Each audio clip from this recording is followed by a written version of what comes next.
I'm a director, and as a director I like to zoom out and show the wide picture. So I won't get right now into the little stories, but I want to put things in context that can point out the irony that we are facing here. For 8 years, over 9,000, almost 10,000 missiles land on Israel. And Israel mostly does nothing, just waits.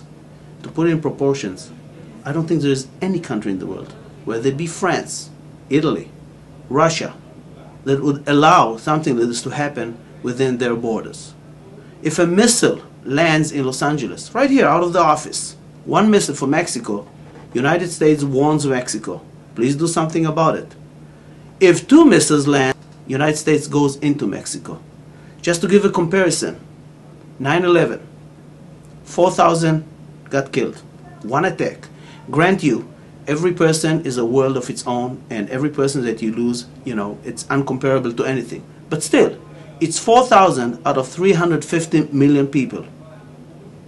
2 historical minutes later, a whole country is conquered because of this. The United States didn't wait. Afghanistan was taken over. We have 8 years of 10,000 missiles that threatens our life.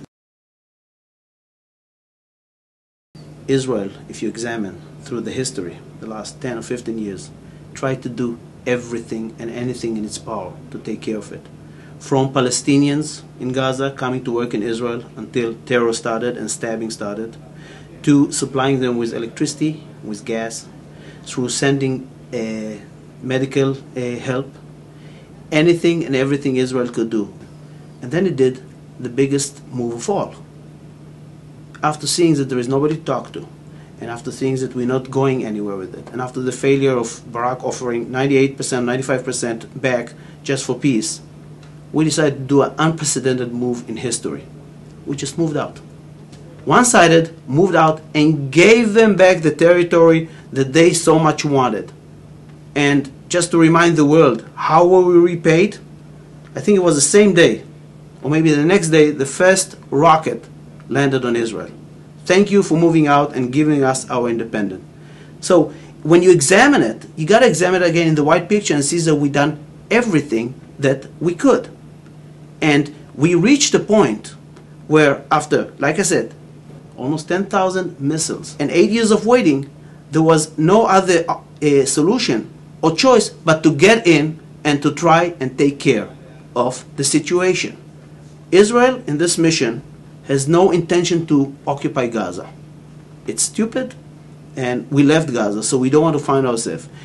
The whole purpose of this mission is for once and for all to go in and hit the Hamas and give it such a blow that it won't be able to recover. It will take it a long time to recover and hit Israel back. This is the whole intention, and therefore it's hard even to define how long this operation will take. I want to point out to another ironical point again, in the context of zooming out and putting things in context. Israel has such a strong military and so powerful that if it wanted, within a week, it could destroy the West Bank and Gaza. Just obliviate it, get it off this land. We have enough firepower and airplanes to do that. Yet, of course, we're not doing it. We're not abusing the power that we have. Let's play a game a minute of reversing the situation.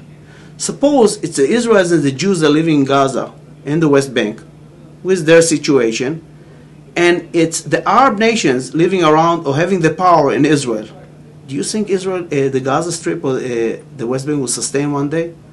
It will be done. It will be over with. It will be destroyed like nothing.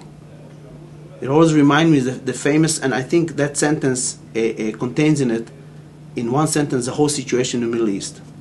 If the Arabs were to put their weapons down at this moment, all violence in the Middle East would cease to exist. If the Israelis would put down the weapons at this moment, Israel would cease to exist. And I think within that sentence, it holds the whole context of actually what is going right now in the situation. We see a bomb falling, and then they spread the words that, Palestinian, they got killed. Number one, this is a society that chooses to use women, children, citizens as human shields. It's a way of doing it. Throughout history, I remember as a child, when you read about wars throughout history in books, the first thing you read, and that's the way every country almost does it, the first sentence you read, they moved away the women and children from the battlefield. Every society is very committed to the women and children, to the civilians. They move them away so that they don't get hurt. What's happening here is not only they're not moved away, but they are brought into in order to create a human shield, because the Hamas knows that this is the weak point and soft point not only of Israel but the world. If enough civilians will get killed, the world will stop this war, the world will jump on the Jews, PR will shift very strongly to the Palestinians, and this is what they do. And they don't mind that women or children got killed. On the contrary, for them, if they get killed, they go to heaven.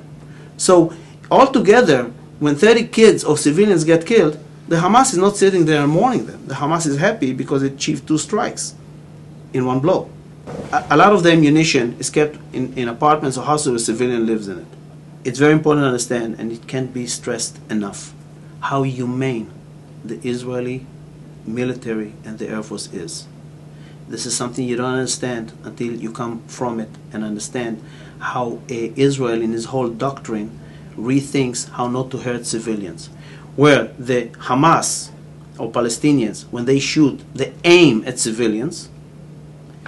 Israel not only doesn't aim at civilians, try to aim at the Hamas group of the military, but rethinks every step of the way how to avoid killing of innocent people. The Palestinian people, I really feel for them.